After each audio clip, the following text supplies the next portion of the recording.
I was trying to make this bread, and I ended up with this. What in the world happened?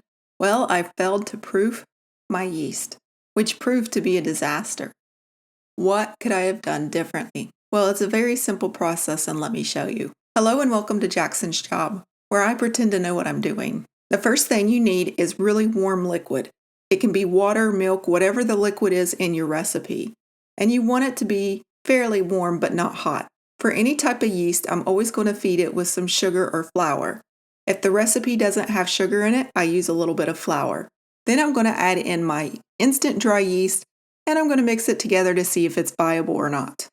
Let's let this sit for 10 solid minutes and come back and check on it.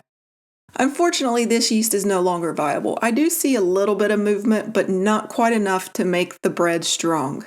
Instead of discarding this, I'm just going to add more yeast to this mixture because I want to use the liquid I already had. I don't want to waste anything. So I'm going to add in some new yeast that I know is viable. And I'm going to mix this up together just so you can see the difference. We're going to come back in 10 minutes and check on it. Notice the difference already.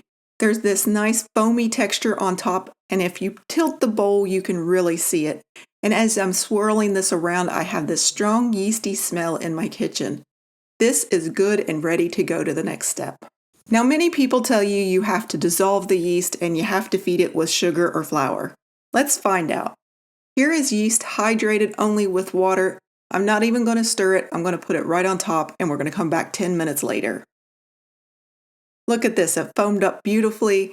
It is wonderful and frothy, and you are ready to go. I hope this brief tutorial proves to be successful in improving your yeast. Thank you for watching, and as always, happy baking.